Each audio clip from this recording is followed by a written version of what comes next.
Բարև ձեզ։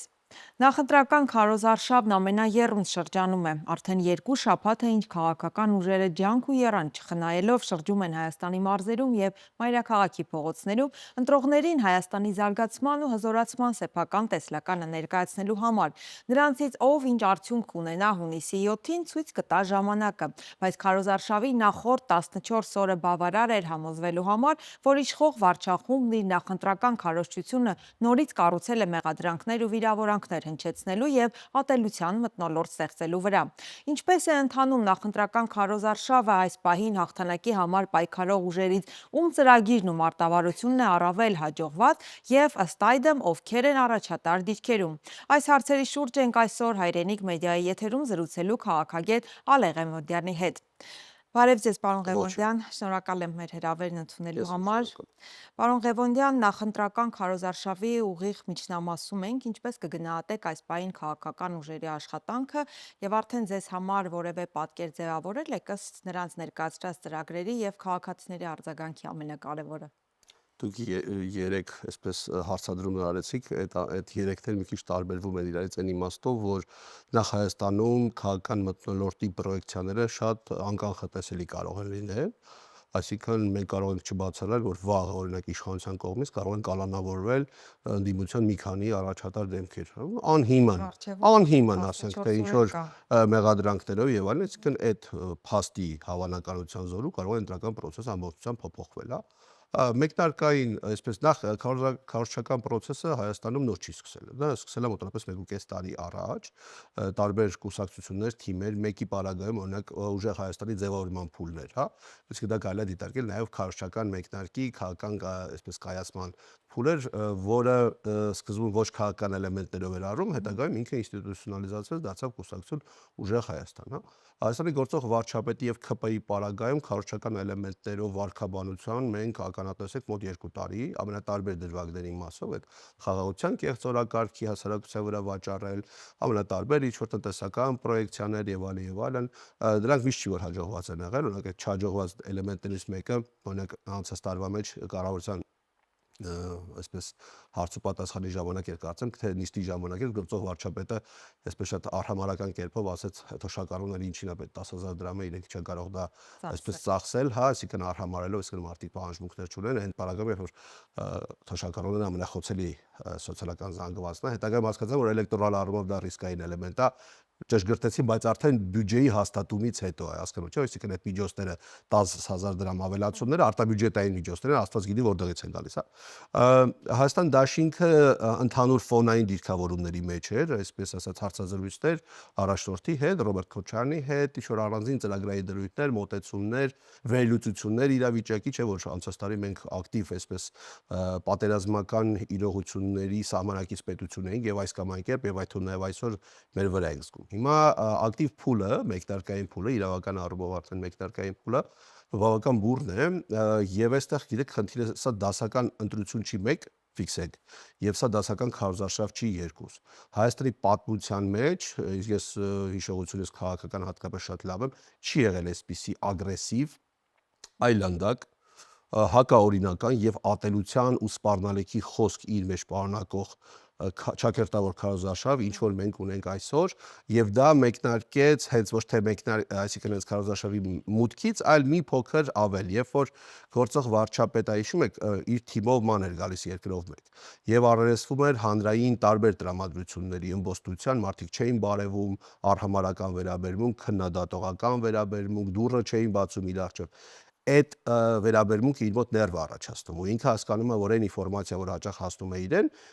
ստորադասների կողմից կա այսպիսի սկզբունք չէ վերադասը չի սիրում վատ ինֆորմացիա այդքան էլ չի համապատասխանում իրականությանը եւ այդ ներվը սկսում էր աստիճանաբար կուտակումներ ունենալ եւ թիրախավորվեցին առաջերտին ովքեր իհարկե Արցախից բռնագաղթված ցեղասպանության ենթարկված մեր քույրեր եղբայրները հետո սկսեց արդեն անվերահսկելի հռետորաբանությունը, վիրավորանքներ, սպառնալիքներ, ես խոսում եմ բացառապես 2 օր առաջ տեղի ունեցած process-ի մասին, սպառնալիքներ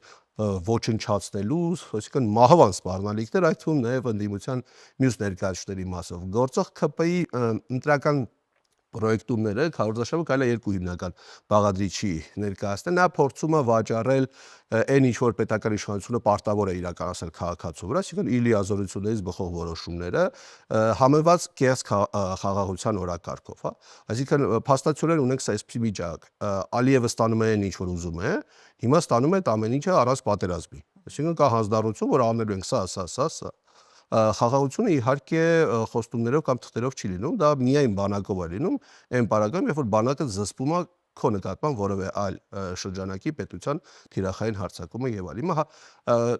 վարչական ռեսուրսի օգտագործում, ուժայինների օգտագործում, տեղերում հանդիպումներ եւ այդ հանդիպումների երկրորդ էլեմենտը ինչի մասին ասեցի, դա հակադարձում էր մյուս ընդդիմադիրներին։ Բացասական էպիտետներ, որակումներ, գիտեք, մարդկային արժանապատվությունից ցածր տեքստեր է հնչեցնում, եւ մենք խոսում ենք Հայաստանի գործող վարչապետի մասին։ Ի պատիվ մյուս ընդդիմադիրների, ում որ ինքը թիրախավորում է, անձնական վիրավորանքներ է հասցնում, այդ թվում նաեւ երիտասարդ ընդդիմադիրների, հա, իրենք շատ պատշաճ, շատ մեծավարի, շատ հասուն են արձագանքում, հա։ Այսինքն սպառնում է, որ մի ընդդիմադիրին կունեզրկի։ Հասկանում եք ինչի մասին խոսում։ Պետության ղեկավարը իր մրցակից ընդդիմադիրներից մեկին ասում է, ունեզրկելու եմ քեզ, դառնաս, չգիտեմ, փողոցում ապրող ՀՀ քաղաքացի։ Հասկանում եք ինչի մասին է, դա քարոզարշավ չի արդեն։ Դա էժանագին, անորակ, անարժանապատիվ էություն ունեցող մարդու բառամթերք է, հա։ Եվ այդ մարդը քաղաքականամրաբարձր որոշումներն է կայացնում պետության մակարդակով, եւ այդ մարդը խաղաղության մասին է խոսում։ Ինչի է ինքը այս ատելությունը տարածում, որովհետեւ ինքը ուրիշ ֆորմատ չունի շփման, ինքը չի կարողանում հանգիստ շփվի, հանդարտ խոսի, հավասարակշիռ տեքստեր ասի։ Հիշում եք առաջին ընտրությունները, 18 թվականի ընտրությունները, 21-ի ընտրությունները, նույն ատելության օրակարգները, հիշում եք սև ու սպիտակը, նույն ատելության օրակարգները։ Այս մարդու բարոյական, սոցիալական միջակայքը վարքաբանության չի տեղավորվում ուրիշ շրջանակում։ Ինքը միշտ ատելության, բռնության խոսք, ինչ-որ հիստերիկ էմոցիոնալ որակումներ, կատաղության նոպաներ, ընդ որում այդ կատաղության նոպաները երբեմն ոչ թե ինչ-որ կոնկրետ անձերի կամ քաղաքական մրցակիցների նկատմամբ են, այլ ասենք պատմական դեպքերի հետ կապված, պատմական իրադարձությունների, եւ անցյալի, այո, մի էսպիսի տարօրինակ դրվագ ես ինքս ֆիքսեցի, երբ որ Մաշտոցի մասին էր խոսում գրերի գյուտից, արձանագրեց, որ հեղինակը եւ այլն, հետո մի դադար տվեց, հետո սկսեց էմոցիոնալ քննադատում, թե Մաշտոցը ով է, որ գրերի գյուտ բան, դուք հասկանում եք մենք ինչի մասին ենք խոսում։ Հիմա այս մի կերպարներ մենք ունենք եւս 3 հիմնական դերակատար են, դա Ուժեղ Հայաստանն է, դա Հայաստան Դաշինքն է եւ Բարգավաճ Հայաստանն է։ Ի պատիվ 3-ի էլ իրենք շատ հավասարակշռված, շատ տրամաբանորեն փորձում են նախ զրուցել հասարակության հետ, առաջարկներ անել եւ բավական հետաքրքիր առաջարկներ անել, ամեն մեկը իր մասով ավելի շատ, եթե վերցնենք օրինակ Հայաստան Դաշինքը, որ ավելի շատ քաղաքական միավոր է, դասական քաղաքական միավոր է, ավելի քան 3 այն մնացած երկուսը, օրինակ Ուժեղ Հայաստանը ավելի շատ շեշտադրում անում է սոցիալ-տնտեսական խնդիրների, գյուղացիության հետ կապված խնդիրների եւ այլնի հետ։ Այսինքն մարդիկ առաջարկ են անում հիմնականում այն դաշտում, որտեղ իրանք ավելի ուժեղ են։ Ծառուկյան Գագիկը ավելի այդ ժողովրդի հետ կապված իր կերպարային առանձնահատկությունով, անգամ իր պարագայում գործող վարչապետը մտավ ընտանիք, սկսեց վիրավորական ձևակերպումներ հասցնել որդուն։ Հասկանում եք մենք ինչի մասին ենք խոսում։ Այս արդեն մասնագիտական խոսակցություն չի, սա արդեն բարոյագիտական խոսակցություն է։ Ու մենք խոսում ենք ըստ էության ընտրական քարոզարշավի մասին։ Ես կարծում եմ, այս վարքաբանությամբ ընտրությունների նախօրեին կարող են լինել շատ լուրջ այսպես էմոցիոնալ կատաղության բռնկումներ, բայց ինչու են այդ բռնկումները ի հայտ գալիս։ Այդ է հիմնական հարցը։ Հենց դա էի ուզում, որ միասին հասկանայինք։ Ագրեսիվ իր վարքով եւ նման բառամթերքով Փաշինյանը միշտ է աչքի ընկել, բայց ձեր նշած թվականներին 18-21-ին գոնե որևէ կերպ հանուն ընտրազանգվածի եւ քվեների կարողանում էր տեղ-տեղ, եթե ասենք, իրեն զսպել։ Հիմա շատ ցայտուն ու ընդգծված է։ Միգուցե սա չընտրվելու, չընդունված եւ արդեն չսիրված լինելու վախն է, այդ բարդույթն է։ Դուք ձեր հարցի վերջին հատվածում մոտարապես ուղենշեցիք այն պատասխանը, ինչ որ ես պատրաստում էի տալ, երբ են մարդիկ կատաղության նոպաներ ունենում, էմոցիոնալ այդպիսի, նախ անզորությունից, նախ երբ որ հասկանում են, որ իրենց վիճակը մրցակցային առումով այդքան էլ լավ չի, սա ամենևին ընդդիմության գովասանքի այսպես տեքստ չի, ամենևին ընդդիմությունը շատ աշխատելու տեղ ունի եւ ընդդիմությանը կարող են շատ տհաճ անակնկալներ սպասվել։ Իդեպ Հայաստանում այն իրավիճակն է լինելու, կարևոր չի ում են ընտրելու, կարևորը ոնց են հաշվելու։ Այդ իրավիճակը կարող է լինել։ Իսկ որ գործող վարչապետը հասկանում է, որ իր հեղինակությունն ու ռեյտինգը պատմական մինիմումի մեջ է, դա իրան հունից անում է։ Եվ ինքը հասկանում է, նայեք, Քարոզարշավի ընդհանուր պրոյեկցիան ամբողջ քարոզարշավը ինքն է անցկացնում, բացառապես ինքն է խոսում, բացառապես տեքստեր ինքն է ասում, հասկանում եք, չէ՞, այսինքն բանը ռուչное управление, հա, ռուսերեն այդպեսի ձևակերպում կա։ Ու ինքը նախ ինքը հասարակության ներվը լավ է զգում, ու երբ որ ինքը զգում է, որ հասարակության ներվի մեջ ինքը մերժված է, դա իրան ավելի է հունից անում։ Եվ ինքը սկսում է բաներ ասել, որ ինքը չպետք է ասեր եւ այլն։ Օրինակ, վարորդների զրկված վարորդական իրավունքների հետ կապված հայտարարությունը, չէ՞։ Հետո ականջին շշնջացի, որ դու շատ վատ, այսպես օրինակ ես բերում, շատ վատ նախադեպ ես ստեղծում, հետո խնդրեմ տալու։ Հասկացա, որ սխալ է ասել։ Սկսեց լղոզել, սվաղել եւ այլն։ Հիշում եք արցախցի կնոջ հետ միջադեպը մետրոյում։ Հետո ականջին շշնջացին, այդ ատելության հետ, ասում եք, իրան չի կարողանում կառավարի, հա։ Ու մենք խոսում ենք այս ամեն ինչով հանդերձ գործող վարչապետի մասին, որ քաղաքական որոշումներ եւ խաղաղություն ա բերում։ Հիստերիկ վարքականոնով մարդը չի կարող խաղաղություն բերել, ավելին ասեմ, խաղաղությունը իր համար կոմֆորտի զոնա չի։ Դե խաղաղության մեջ ինքը չի կարող ինքնաիրացվել, հա։ Ի տարբերություն մյուս 3-ի մյուս 3-ը յուրովի ամեն մեկը ավելի շատ ստեղծարար կարգավիճակում են, այսինքն մի բանից ինչ-որ մի բան ստեղծելու տեսակետից։ Այս պարագայում ավելի շատ փնովանքի, սպառնալիքի, վիրավորանքի, լկտի պահվածքի դրսևորումները, որը մենք հաջորդ 3 հիմնական ընդդիմադիրների մեջ որևէ էլեմենտի մասով չենք ստեղծել։ Բայց այստեղ կարևորը այն է, որ ընդդիմությունը հաշվի առնի, որ իշխանության հետ ուժայիններն են, վարչական անձնակազմը, վարչական ղեկավարության տեղական անձնակազմերը եւ այն ճշումները, որոնք լինելու են։ Ընդդիմությունը պետք է հասկանա, որ սա ուղղակի ազգային ժողովում քվեներ ունենալու, աթոռներ ունենալու ընտրություններ չեն ամենևին։ Իրենց մոդելով էլ է տարբերվում մեծ հաշվով, հա։ Եվ այստեղ գործող վարչապետի այդ կատաղության նոպաները նաեւ դրա հետ է, որտեւ եթե ընդդիմության համար օրակարգային է լինելու պետություն ունենալ չունենալու հերանեկարը գործող վարչապետի համար անձնական անվտանգության խնդիրներ կարող են իհայտ գալու, ինքը շատ ամեն ինչը շատ լավ զգում է ու հասկանում է, որովհետև ինքը պարտավորությունների տակ է մտել, այդ պարտավորությունների հասցեատերերն հարևան երկու երկրներ են առնվազն եւ եվրոպական ամբողջ հանրույթը ամբողջությամբ, հա, հարևան երկրները դա Ադրբեջանն ու Թուրքիան են, ովքեր հրապարակային կերպով աջակցում են այս օրակարգին, ինչ որ առաջ է տանում գործող վարչապետը։ Հիմա հարցադրում, ոնց կարա մի բան Հայաստանի համար լավ լինի, եթե դրան աջակցում են Ադրբեջանն ու Թուրքիան։ Այսինքն ընտրողները պետք է հասկանան նախ, որ մասնակցությունը կենսական է լինելու, եւ եթե իրանք մասնակցեցին ընտրություններին, գործող վարչապետը չի անցնելու 50+1 որևէ ձև չի հավաքելու։ Եվ երկրորդը ընտրությունը, թե ում պետք է ընտրել, մեկին ում աջակցում է Ադրբեջանն ու Թուրքիան, ոնց կարելի է ընտրել։ Պարզ ալգորիթմ է։ Պարոն Ղևոնդյան, աջակիցներից եւ հաշվելուց խոսք գնաց, չենք մոռանում, որ այո, ինչպես դուք էլ նշեցիք, ամբողջ արևմուտքը Եվրոպան աջակցում է Փաշինյանին եւ այս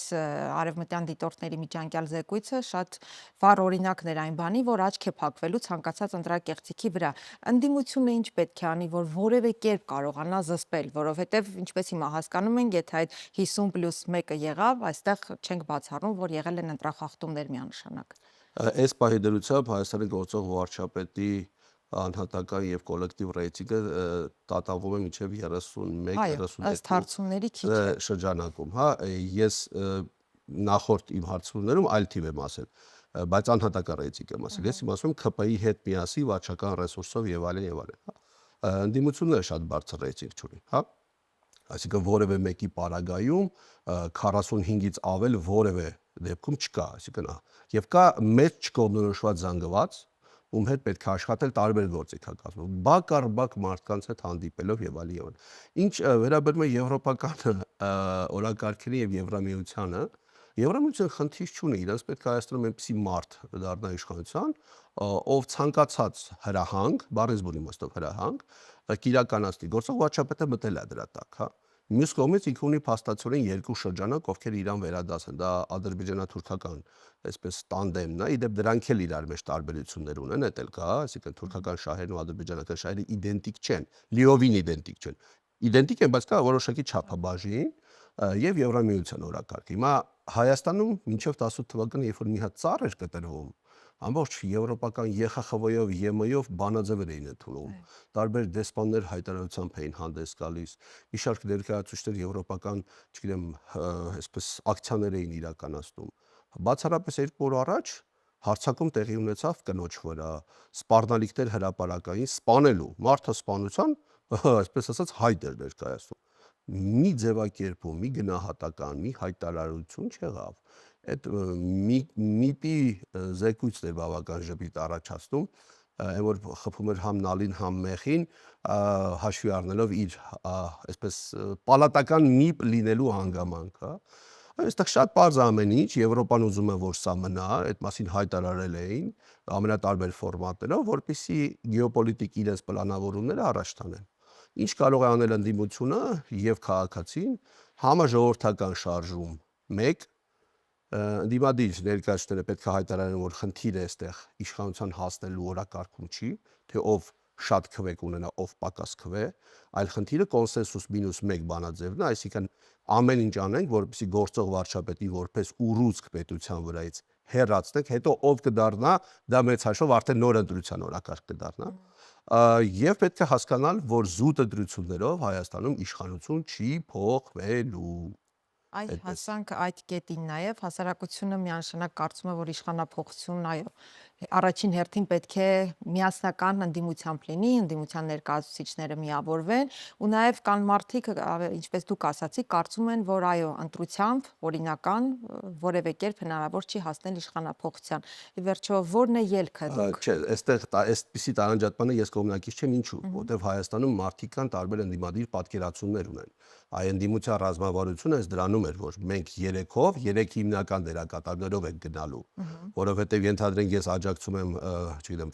Սամվել Կարապետյանին, իմ համար ընդունելի չի Ծառուկյանի գաղափարը կամ Ռոբերտ Քոչարյանը, ես գնում եմ այդ ընդդիմադիր ճանապարհով, այսինքն մենք ունենք ընդդիմադիր զանգված եւ դիվերսիֆիկացնում ենք, այսինքն ովքեր ինչ արժեքային պատկերացումներ ունեն, գնում են այնտեղ, բայց ընդդիմության գաղափարական քայլը հիմնական իշխանության հետ առճակատման հասու պետք է լինի մոնոլիտ։ Դա չի նշանակում, որ իրենք բոլորը նույնն են, ամենևին նույնը չեն, ամենևին նույնը չեն։ Բայց առանձին էլ շանսեր չունեն։ Առանձին իհարկե շանսեր չունեն, բայց երբ որ գալիս է հիմնական խնդիրը, ամեն մեկս մեր ընդդիմադիր կեցվածքով պետություն փրկելու մեր հանձնառությամբ մենք գնալու ենք միացյալ պայքարի։ Պայքարը պետք է լինի ընդհանուր, իրանք նույնը չեն լինելու եւ չպիտի էլ լինեն, որովհետեւ դա շատ տրամաբանական է։ Պետք է հասկանալ, որ ընդդիմությունը պետք է հայտարարի կոլեկտիվ այնպիսի պատկերացումների մասին, որ խնդիրը զուտ ինչ-որ մեկի իշխանության գալու բաղձալի նպատակը չի եւ այդպես էլ իրականում կա, այլ ազատվել խնդրից, որտեւ այդ խնդիրն է երկիրը կործանելու, ոչ թե ինչ-որ մեկի իշխանության գալը։ Ավելին ասեմ, շատ ծանր օրեր են սպասելու, եթե հանկարծ ընդդիմությունը գա իշխանության, որտեւ իրենք չգիտեն, թե իրանք կանխատեսում են պետության վիճակը ինչպիսին է, 15 միլիարդ արտաքին պարտք ունես, ո՞նց է սպասարկելու այդ արտաքին պարտքը, հասկանում եք, չէ՞, ինչ բարդ բան է, ինչ բարդ պայմանավորվածությունների տակ ես մտնում, որոնք դու չես կրել, դու չես գնացել այդ պայմաններում։ Այդ տեսանկյունից ընդդիմության կարգավիճակը ենթադրաբար իշխանության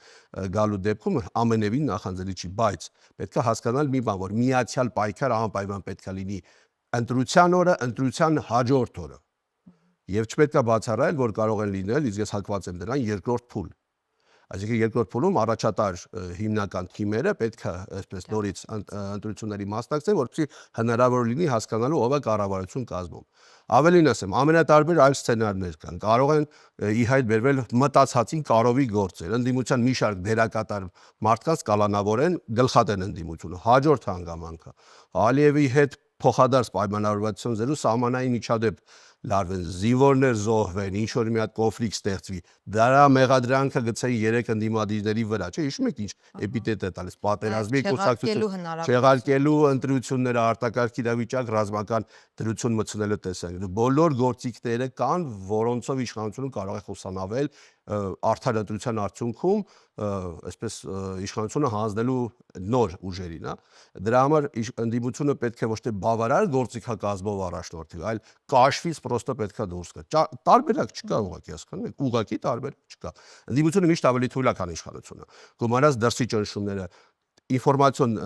գրողները, այդ fake գրողները, ես այսօր ծանոթ եմ այդ insider կայքին էլ լավ գիտենք ովքեր են ֆինանսավորում, ինչքան ժամանակ գոյություն ունի, Telegram-յան իրենց ալիքին էլ գիտենք, ռուսների նկատմամբ իրենց փոխհարաբերությունների, այդ fake թեմաների եւ այլն եւ այլն։ Այդ ձայնագրությունները, որոնք մոնտաժված մտածածին ձայնագրություններ են, այսինքն մենք կարող ենք օրինակ իրար հետ կաշառատվության հետ կապված մի ձայնագրություն մոնտաժել, գցել համացած, ասենք սա X կամ Y ընդդիմադիր կուսակցություն, այսինքն այդ քարոշական բոլոր գործիքները այս կամ անկերպ ազդում են։ Ընդդիմությունը պետք է ուղղակի միացյալ ճակատով ամեն մեկը իր ֆրոնտում աշխատի, որ կարողանա ինչ-որ հաջողության հասնել։ Քաղաքացիները չպետք է անտարբեր լինի, որտեղ թուրքը գալու է քաղաքացու տունը մտնի։ Այդ իրանք պետք է միշտ հասկանան։ Ու սա կատակ բան չի։ Մենք ասում ենք Արցախի հետ կապված շահավատացին եղավ։ Մենք ասում ենք ինչի համար են սրանց բերել, որ երկրում այսպես ապահայաֆիկացում տեղի ունենա։ Մենք ամեն ինչը տեսնում ենք։ Մենք տեսնում ենք Հայաստանի եւ հայ տեսակի ուծացման, բնաջնջման ամենատարբեր գործիքակազմերը։ Սա վերջնակետն է լինելու։ Հետդարձի ճանապարհ չի լինելու ուղղակի։ Եվ դա պետք է այդ հարցի պետք է շատ լուրջ մոտենալ իհարկե։ Սպասենք եւ հուսանք լավին այս պահին։ Սպասենք եւ աշխատենք, որ ամեն ինչ փոխվի։ Լավին։ Եղավ։ Շնորհակալություն Ես զրույցի շնորհակալ։ համար։ Ձեզ նույնպես շնորհակալություն ուշադրության համար, հարգելի հետևորդներ։ Ես հիշեցնեմ, որ Հայրենիք մեդիայի եթերում դուք դիտում եք բացառիկ հարցազրույցը, իմ զրուցակիցը քաղաքագետ Ալեն Ղեմոնդյանն էր։ Առողջ եղեք, կհանդիպենք։